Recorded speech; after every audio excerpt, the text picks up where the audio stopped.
New York is a multicultural city. People from everywhere gather here in this huge melting pot, and the architecture perfectly represents the diverse and inclusive spirit of the city, as different buildings with diverse styles are erected close to one another. New York is famous for its huge skyscrapers. The skyline of the city is mostly known for these gigantic buildings. The city, mainly surrounded by water, lies on the Atlantic Ocean, and for this reason, it has always been a major port. It represented the most important arrival point for immigrants and goods. The buildings of the city represent all of this multiculturality, presenting a great range of different styles, coming from diverse periods and cultures. Brick is an important part of New York's classic architecture, and together with stone, they became the two most important construction elements of the city. When it was first colonized, the land was completely covered with trees, so timber was clearly the first material used to construct buildings. New York's architecture encountered diverse styles throughout the centuries.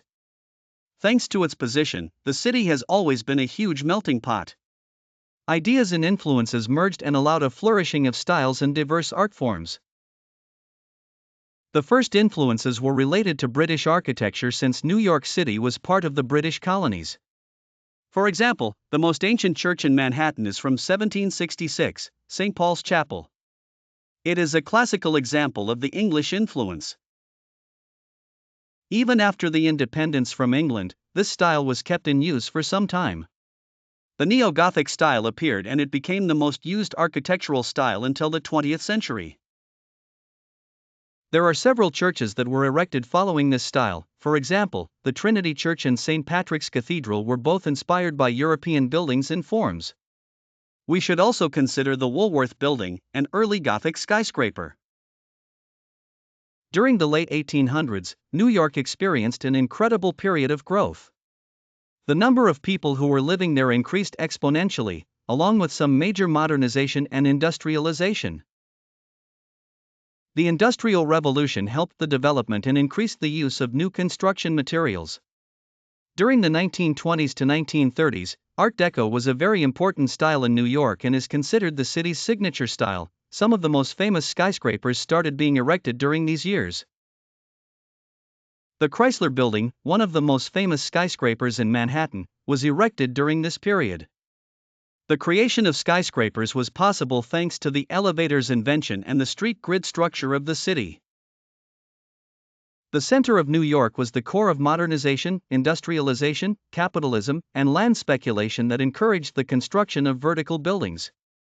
These buildings weren't free from critics, as many architects disliked the tall structure. To avoid any issue connected to this type of building, in 1916, a zoning resolution was approved. This law, among other resolutions, required the architects to create buildings in relation to the width of the streets. NYC grid system, being regular, would have helped the development and construction of new buildings, especially in a vertical direction. The street grid of Manhattan has shaped and helped the construction of spectacular architecture in NYC. The city has always explored all of the possibilities of the grid system. Clearly, the most famous and influential style in New York and Manhattan architecture is Art Deco. But many different styles followed one another. Colonial and neo-colonial style is the most traditional and European approach that is possible to encounter in the city. Many features of this art form still exist in New York, such as stone, brick, and timber.